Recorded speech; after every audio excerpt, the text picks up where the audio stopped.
Open worlds are, at this point, they're kind of a dime a dozen, right? They come in all shapes and sizes, and sometimes they're actually desolate and empty. I mean, really, if you play enough games, you start to realize that. Sometimes an open world is more about driving a story than anything, but there are also those that are just action.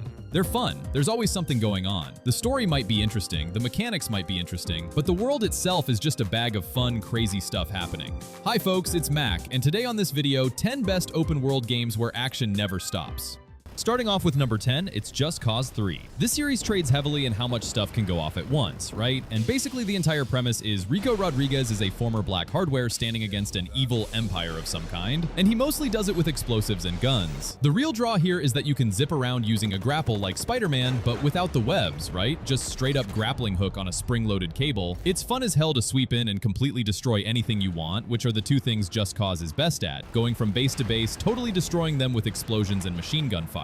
It's never gonna get old. This is actually probably the best game in the series. Yeah, I believe it's already 10 years old, but it still really has the vibe of showing the chaos from all of the other open world games that we have. Personally, Just Cause 2 and 3 are probably the best in the series. The first game I think is very underrated. It doesn't really have all the fun stuff going on, and the final game in the series has a bit too much of a serious tone. With Just Cause 3, everything just kind of came together and made it really satisfying to play. Even if the game isn't the biggest or the most action-packed game, there's almost always something going on.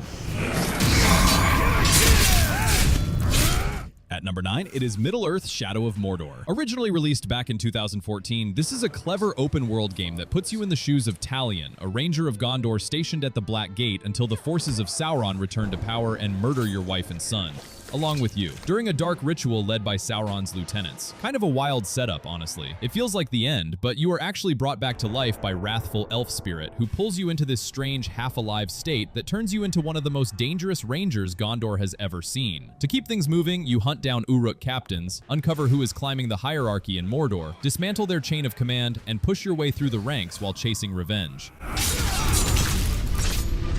In the process, you chip away at Sauron's growing power, at least in whatever ways one very angry ranger can manage. This is one of the most action-heavy open-world combat games around. Hunting captains, surviving ambushes, cutting your way through crowds of Uruks, taking on beasts, all of it fits together because of the Nemesis system. It constantly shapes battles, rivalries, and little personal storylines that explode into these memorable combat moments. Sword fights, messy takedowns, surprise encounters, you name it. The game is always trying to put you in danger, and it is fun as hell because of it. It also kicks off a much wider scope for the series. The sequel, Shadow of War, expands the Nemesis system even further and experiments with large-scale assaults and fortress mechanics. That one is worth checking out, but Shadow of Mordor itself feels like bottled happiness. It is tight, focused, and honestly, it is a fantastic game.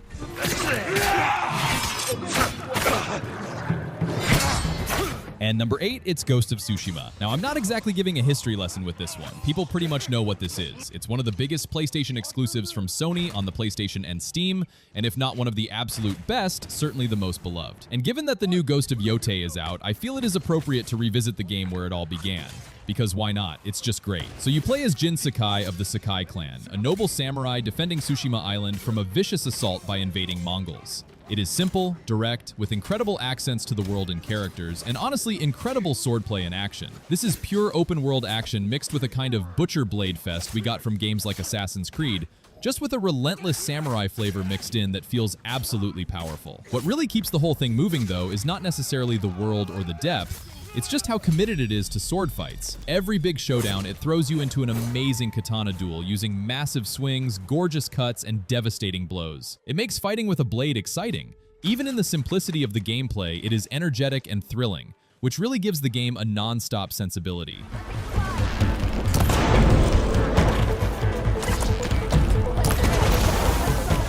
Now, at number 7, we have Horizon Forbidden West. This is another major PlayStation release. The series came back in 2022, just completely engulfing gamers and immersing them in this big, dangerous world run by killer machines. The game's world is staggering, honestly, with immense deserts, jungles at the end, steep mountains, you name it. It's just, this game is beautiful. But the really cool thing about this are the giant machines stalking the land. It's a little bit like falling into Jurassic Park, except in addition to these dinosaur robots, there's an innovative combat system that forces you to target specific machine parts and limbs to weaken, stun, and exploit weaknesses with advanced weapons. A lot of action games actually kind of fall short in having to actively target and dismantle parts of an enemy. It's mostly about, like, at best, targeting weak spots with a more powerful weapon. But in this, it's all about building strategies. So the premise, you play as Aloy, hunting machines and trying to uncover the mystery of the old ones. Humanity was nearly wiped out by an AI-fueled plague, but they've gone too far. And we don't want to spoil how Forbidden West expands the lore, because Horizon has crazy sci-fi twists as you dig deeper and deeper. You just don't see them coming.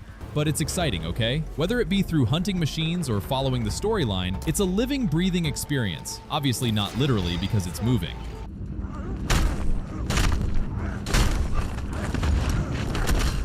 Coming in next is Mad Max. It is an open-world desert that you drive on with a post-apocalyptic vehicle and ravage local raiders and stuff. You know Mad Max. There probably doesn't need to be a lot of explanation here, but there is. Before Ghost of Tsushima, before the Horizon games, there was Mad Max. A game from the studio that already proved their capabilities in the world, and it stands the test of time, believe me. They did the Just Cause games first, but Mad Max did something very different. It provided an intense sense of danger. You felt like you were struggling to stay alive constantly, yet still gave you the joy of smacking into things, blowing up vehicles in the wasteland, all the stuff you expect from a game with Max Rockatansky.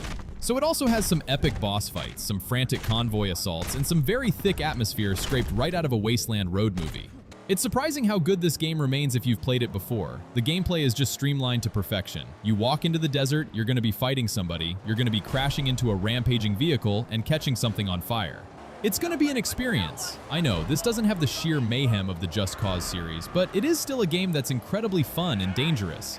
It's one of the most underrated open-world games, honestly, and for me, it's an all-time favorite. Now, if you haven't played this one yet for whatever reason, I'm telling you, check this one out right now. Next on the list at number 5 is Dying Light 2 Stay Human. So just kind of to reiterate, Dying Light is, well, it's basically that's what you call a zombie game. The Dying Light series is a ramped up open world zombie romp. It juggles more plot heavy storylines than something you'd get in, like, let's say a Dead Rising game, but it still feels like this crazy arcade style survival splatterfest, owing in no small part to just the sheer hordes that you have to fight. Of the 3 games, yes, I'm already including the latest game, The Beast, Dying Light 2 Stay Human stays truer to the name by focusing on a human-infested world, one filled with feuding factions, growing chaos, and enough weird interlay stories to put a lot of the Walking Dead comics to shame. That was a long-running comic with a lot going on, and maybe this doesn't have as many twists and turns as it, maybe it's not that cleverly written, but still, it's hard to really capture how kinetic these worlds feel. They're pretty small compared to a lot of other open-world games, but what makes them interesting and completely different from the standard idle worlds you might expect is their verticality. It pushes into the sky and makes you really feel like you're moving through a city with movement mechanics that depend on smart footwork. And that makes the action even more interesting because it's wholly dependent on movement. You can't just stand still in Dying Light. You have to dodge, escape, keep moving either to push attacks forward and fall back, or zip away from a massive group of zombie monsters chasing your in-game character. It's like the Corrupt of a game, except so much less painful and somehow more fun. Look out! You okay? Yeah, but I think we found him. And number 4 is Marvel's Spider-Man 2, an open-world superhero sandbox tucked away in the heart of Manhattan. Insomniac's second Spider-Man game is a smorgasbord of action-packed slingshots, weird over-the-top combat situations, and crime-fighting tasks that constantly pull you off the main storyline and into whatever muck is rolling around in the city. It's an amazing game. Like any other open-world RPG, you can get lost dusting off a small museum, preventing car theft, or just stopping pickpockets for an hour or two. But it has a lot more. It also gives you kind of AAA set-piece situations pulled right out of the MCU, giving Spider-Man life in a whirlwind that keeps Peter Parker and Miles Morales together and working side by side in this city they call home. Action rarely stops. There's really just brief breaks to catch your breath before an even bigger explosion, and then you find out exactly who is behind it. The first game uses a lot of villains and powers, and the second it introduces war against Spider-Man, one of the most incredible iconic powers to mask your hero's abilities and make things more destructive, if not personal. It's also still a heartfelt game. It remembers. The best part of any superhero title isn't just the mask, it's the person underneath it, but is also an incredibly well-made game that keeps the danger and stakes high even while it's diverting or it's spending our time tying us to the everyday situations along with the characters. Coming in next, it's Elden Ring. So this is like an open world version of Dark Souls, that's the best way to put it. Probably yes, even more brutal. This game puts you in an open land full of monsters and challenges, but ducks behind every corner are lying. And when you arrive in its gentle starting area, it tricks you into believing, oh hey, this game might be forgiving compared to the developer's previous works. If you've played Elden Ring, you know this game is not that. It is an unrelenting string of brutal frustrations, shocking twists, and unforgiving bosses that'll push everything you know to the limits and then yell at you for trying. What's so impressive is just how much junk is packed in this absurdly tough world. The leading creatures, each weird and more bizarre, all push their way through you, either stealth or just unstoppable force. And it doesn't even matter which direction that comes from, because there's so much stupid, unfair tricks buried in this open world sandbox that I can't even imagine not listing it as one of the more action-packed entries here. In fact, what's really amazing about Elden Ring is how infrequently it actually explains what's happening or why things are happening. It holds back, which might be why the action parts feel even more intense. Like, the silence makes the crushing danger more apparent. I don't know. I know for some people it is absolutely what they are looking for, however.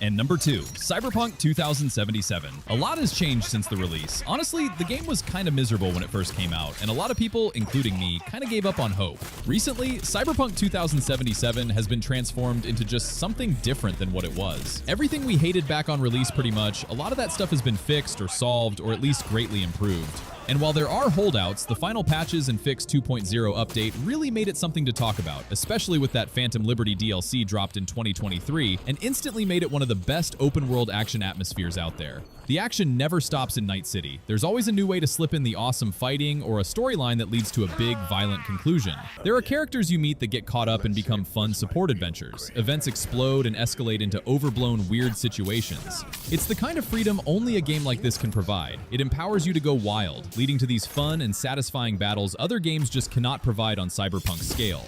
And I can't stress this enough. To me, this is kind of the standard of what a first-person open-world action game can deliver when it's done right. It's a little controversial to say that because of their fraught release experience, but at this point, it is a solid entry, probably the quintessential example of an open-world action game.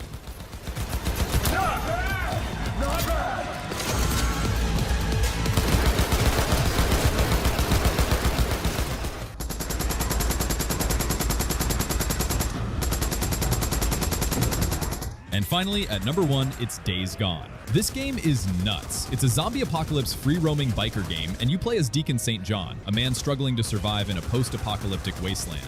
It sounds like an edgy version of The Last of Us, and it is. And that's what makes it so freaking good. Sure, it doesn't have, let's say, the emotional gravitas of a Naughty Dog game.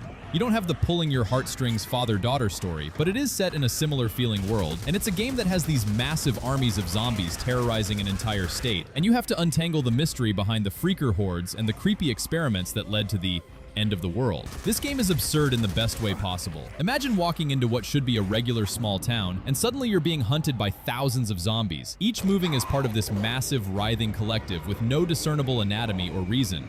It's truly terrifying, particularly at night, because you can't go very far. Like, the map is huge, but your brain can only stretch so far, handling the horror this game throws at you. It's open-world zombie goodness cranked up to 11, and it deserves more attention. Those rural Oregon woods are pretty scary at night, and you'll spend most of your time tuning up your bike and just zipping through while following a steadily unraveling gameplay loop of dangerous riding sessions. Look, this game is open-world, free-roaming, killing fun. You can never go wrong hunting a zombie. And that's actually all the time we have for you today. Leave us a comment, let us know what you think. If you like this video, click like. If you're not subscribed, now's a great time to do so. Don't forget to enable notifications, and as always, thanks for watching, and I'll catch you in the next one.